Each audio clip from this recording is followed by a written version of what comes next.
The chosen part for today's short meditation is taken from Psalms 120. I call on the Lord in my distress, and He answers me. Save me, O Lord, from lying lips and from deceitful tongues. What will He do to you, and what more besides, O deceitful tongue? He will punish you with a warrior's sharp arrows, with burning coals of the broom tree. Woe to me that I dwell in Meshach, that I live among the tents of Kedar. Too long have I lived among those who hate peace. I am a man of peace, but when I speak, they are for war. Here in this chapter, we see peacemakers. In Matthew chapter 5, verses 9, Jesus said, "Blessed are the peacemakers." But not everybody in this world are peacemakers. Some people are troublemakers.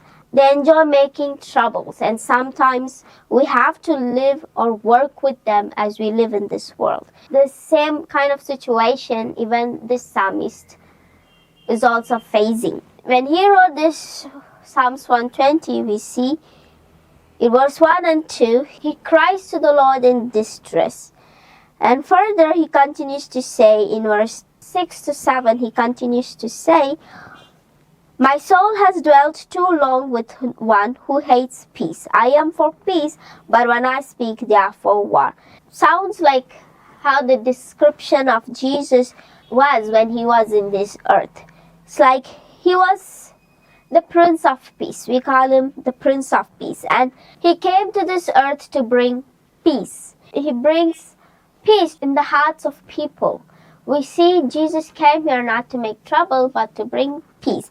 But still we see how people did not want to follow him or did not want to trust him, even today. Even since Cain killed Abel, we see we had this conflict which is present in this world. And we see how nations war against one another and families fall apart.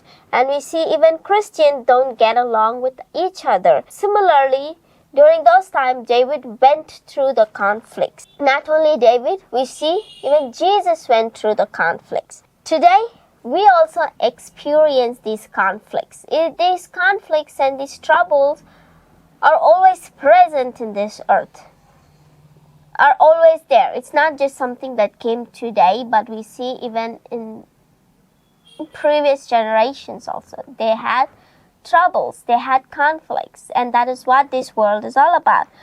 But still, what the Bible suggests us to be, it still suggests us to be peacemakers, not peace breakers. We should not be the breakers of peace, but we should be the makers of peace. After all, we have the peace of God in our hearts, and that should be shared with our fellow beings. And we see that we are not in war or we are not in conflict with the Lord. Rather, we have to be peace. We have to rest in the Lord.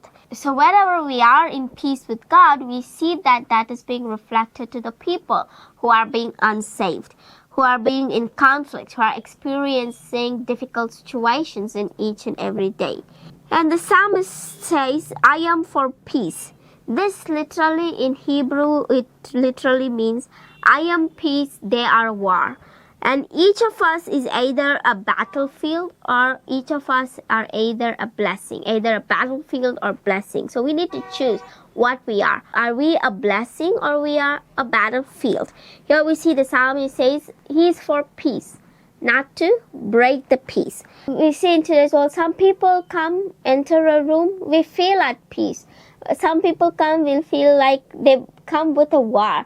We have that distinction in people within ourselves. Sometimes we see some people, we are at peaceful. Sometimes we see some people, we feel like, why he has come or why that person is here.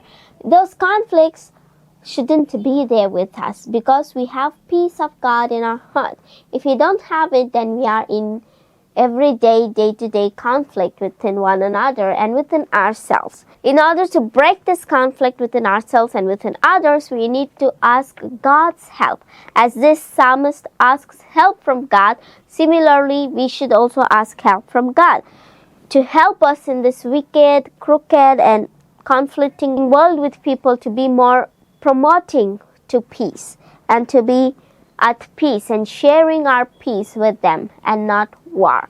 So let us begin our each and every day with peace in our hearts. Let us not begin with conflicts. You see, the conflicts was there not just today.